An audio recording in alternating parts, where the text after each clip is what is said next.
সিমাই তো অনেক রকম ভাবেই খেয়েছেন, তবে এইভাবে একবার ক্যারামেল সিমাই বানিয়ে দেখুন, স্বাদ হয় দারুণ, একদম মুখে লেগে থাকার মতো। তো সামনে আসছে ঈদ, ঈদের দিনে ট্রাই করুন। চলুন দেখে নেওয়া যাক দারুণ স্বাদের এই সেমাই রেসিপি কিভাবে বাড়িতে খুব সহজে বানিয়ে ফেলা যায়। বাই দ্য ওয়ে, আমি নাফিসা আর আপনারা দেখছেন flavour and fest by Nafisa. চ্যানেলের নতুন বন্ধু হলে রিকোয়েস্ট করবো চ্যানেলটাকে সাবস্ক্রাইব করে পাশে থাকা নোটিফিকেশন বেলটাতে ক্লিক করে দেবেন, যাতে পরবর্তী ভিডিওর আপডেটগুলো পেয়ে যেতে পারেন। আর যারা ফেসবুক পেজ থেকে দেখছেন তাদেরকে অনুরোধ করব পেজটাকে প্লিজ ফলো করে দেবেন। তো সবাইকে ঈদ মুবারক জানিয়ে শুরু করছি আজকের রেসিপি। তো এরকম প্যাকেট সিমাই নিয়ে নিয়েছি একটা, এটা 120 গ্রামের প্যাকেট। এটা ভাজা সিমাই, এরকম ভাবেই কিনতে পাওয়া যায়। তো এটাকে কেটে একটা প্লেটের উপরে ঢেলে নিচ্ছি। দেখুন, এটা ভাজা সিমাই, তবে আমরা আরো একবার একটু ভেজে নেব। তার জন্য ভাজতে যাতে সুবিধা হয় সিমাইটাকে এইভাবে একটু ছোট করে ভেঙে নিচ্ছি। তো এইভাবে ভেঙে নিলে ভাজতে সুবিধা হবে। ঘিয়ের সঙ্গে একটু ভেজে নেব। পুরোটা আমরা রান্না করব না, এর থেকে অর্ধেকটা পরিমাণ রান্না করব, 60 গ্রাম। তো প্রথমে কড়াইতে নিয়ে নিলাম 1 টেবিল চামচ ঘি। ঘিতে দিয়ে দিলাম একটু ড্রাই ফ্রুটস, এখানে আমন্ড আর কাজু আছে। 1 মিনিট মতো মিডিয়াম টু লো ফ্লেমে নাড়াচাড়া করে নিয়ে তারপর অ্যাড করে দিলাম কিছুটা পরিমাণ কিশমিশ আর টুকরো করা খেজুর।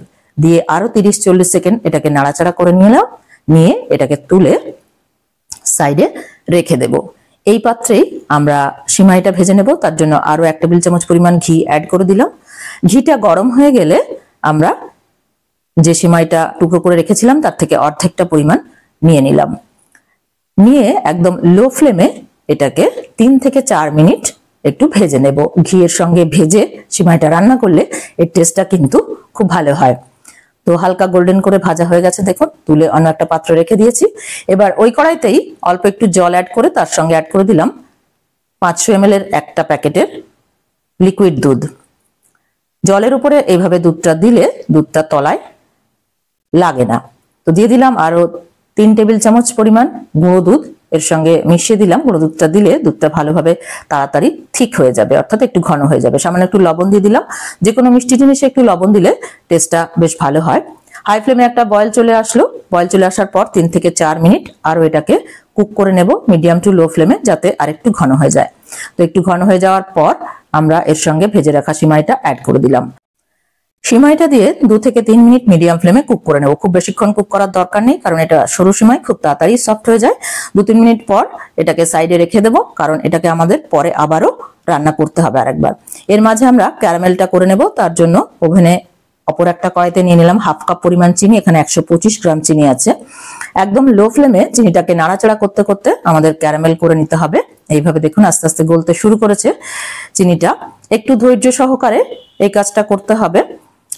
তো চিনিটা পুরো গলে গেছে, আর একটু গোল্ডেন কালার আনতে হবে। তবে দেখবেন খুব বেশি গোল্ডেন কালার হলে কিন্তু এটা পুড়ে যেতে পারে, আর পুড়ে গেলে কিন্তু তেতো হয়ে যাবে। তখন টেস্টটা সিমাইতে দিলে সিমাইয়ের টেস্টটাও নষ্ট হয়ে যাবে। তো আমাদের ক্যারামেলটা হয়ে গেছে। এর সঙ্গে দিয়ে দিলাম 1/2 কাপ পরিমাণ জল। জলটা দিয়ে এইভাবে ক্যারামেলটাকে জলের সঙ্গে গুলে নিতে হবে। এই কাজটা খুব সাবধানে করতে হবে জলটা দেওয়ার সময়, কারণ ছিটকে লাগতে পারে। তো সেই জন্য জলটা দেওয়ার সময় গ্যাসের ফ্লেমটাকে একদম কমিয়ে রাখতে হবে। এমনিতে ক্যারামেলটা করার সময় ফ্লেমটা একদম কমই রাখতে হয়। তো ক্যারামেলটা জলের সঙ্গে এইভাবে ধৈর্য সহকারে একটু নাড়াচাড়া করতে করতে গুলে নিতে হবে। তো দেখুন গুলে গেছে। এবার আমরা দিয়ে দিলাম 1/2 কাপ পরিমাণ কনডেন্স মিল্ক। কনডেন্স মিল্কটা দিয়ে আবারও ভালোভাবে নাড়াচাড়া করে এর সঙ্গে মিশিয়ে নিতে হবে। তবে কনডেন্স মিল্ক দিতে না চাইলে আপনারা পুরোটা চিনি দিয়েও করতে পারেন, আরো 1/2 কাপ চিনি অ্যাড করতে পারেন। তো পুরোটা ক্যারামেলটা এর সঙ্গে মিশে গেছে, আমাদের মিক্সচারটা রেডি হয়ে গেছে। এবার আমরা সিমাইটা আবার ওভেনে বসিয়ে দিয়েছি। দিয়ে এর সঙ্গে যে ক্যারামেলের মিক্সচারটা আমরা বানালাম সেটা অ্যাড করে দিলাম। এইভাবে ক্যারামেল করে সিমাই রান্না করলে সিমাইতে শুধু যে একটা সুন্দর কালার আসে তা নয়, এর স্বাদটাও কিন্তু বহুগুণ বেড়ে যায়। তো এইভাবে একবার রান্না করে দেখতে পারেন, খেতে খুবই ভালো হয়। 2-3 মিনিট আরো এটাকে কুক করে নিলাম ফ্লেমটাকে মিডিয়ামে রেখে। তো এইবার এর মধ্যে অ্যাড করে দিচ্ছি ভেজে রাখা ড্রাই ফ্রুটস গুলো। দিয়ে ভালোভাবে মিশিয়ে নিলাম। আর দিয়ে দিচ্ছি 1/2 টিস্পুন পরিমাণ এলাচ পাউডার। এটা দিয়ে আরো 30 থেকে 40 সেকেন্ড আমরা এটাকে কুক করে নেব। মনে রাখতে হবে যতটা সিমাই তার 4 গুণ কিন্তু দুধ দিতে হবে। আর সিমাইটা কতটা সরু বা মোটা তার উপরে ডিপেন্ড করে দুধের পরিমাণটা কম বা বেশি করে নিতে হবে। তো মিডিয়াম ফ্লেমে আরো 30 থেকে 40 সেকেন্ড রান্না করার পর ফ্লেম অফ করে নামিয়ে এটাকে ঠান্ডা করে নিয়েছি।